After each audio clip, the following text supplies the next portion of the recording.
Hello મિત્રો, સ્વાગત છે તમારું નવા વ્લોગમાં.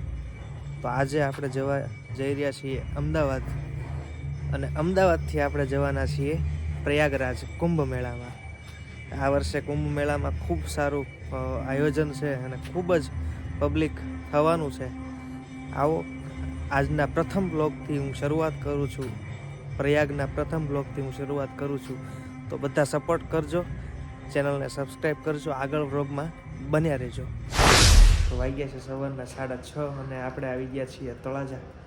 અને ભાઈ ઠંડી ખૂબ જ છે, અને પ્રયાગમાં પણ એમ કહેવાય છે કે બહુ આનાથી વધારે ઠંડી છે. અને આપણે અહીંથી તળાજાથી જવાનું છે અમદાવાદ, અને અમદાવાદથી આપણી ટ્રેન છે 4 વાગ્યાની, આજે સાંજે 4 વાગે. તો ત્યાં સુધી વ્લોગમાં બન્યા રહેજો, ચેનલને સબસ્ક્રાઈબ કરજો. જો તમે નવા આવ્યા છો તો ચેનલને સબસ્ક્રાઈબ કરી અને બેલ આઇકન પર પ્રેસ કરી દેજો. મળીએ છીએ આગળ વ્લોગમાં. ફાઇનલી આપણે બેસી ગયા છીએ બસમાં અને નીકળી ગયા છીએ અમદાવાદ તરફ જવા માટે.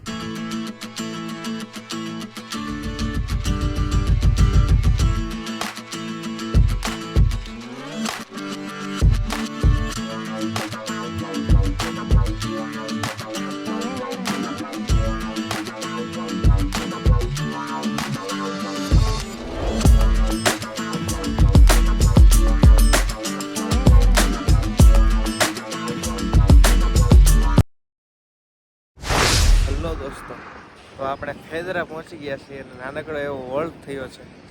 તો ચાલો કંઈક નાસ્તો કરી લઈએ. ફાઇનલી આપણે બેસી ગયા છીએ ફરી બસમાં અને જવા નીકળી ગયા છીએ અમદાવાદ.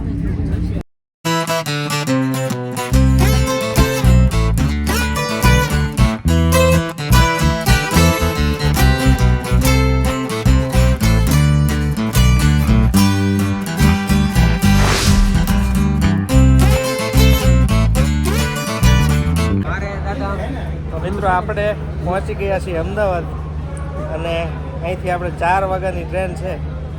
અને તમે જોઈ શકો છો કે આપણા 2 મિત્રો આવી ગયા છે, હરેશભાઈ, નિલેશભાઈ. બાપુ, શું કહેશો પ્રથમ કુંભ મેળામાં આપણે? પણ આ લાવો મેળો છે, બહુ સારી વાત કહેવાય. આમાં બધા વ્યાકુળ હોય જવા માટે, પણ અમને સંગીત દ્વારા મા સરસ્વતીના સુર થકી અમને જો જવાનો મોકો મળે એટલે બહુ સારું કહેવાય. અને અમે તો આપણે જય દાદાના થકી જઈએ છીએ. અમે હે બાપુ, અમારા હરેશભાઈ બહુ સારા એવા બેન્જો પ્લેયર છે, અને નિલેશભાઈ પણ બહુ સારા તબલા વાદક છે. અને ત્રણેય મિત્રો હારે આનંદ કરવાના છીએ આજે. તો વધાવી લેજો અને છેક સુધી બ્લોગમાં બન્યા રહેજો. જય શ્રી રામ. અત્યારે આપણે અમદાવાદથી બેસી ગયા છીએ ટ્રેનમાં પ્રયાગરાજ જવા માટે, અને તમારી સાથે છે નિલેશભાઈ,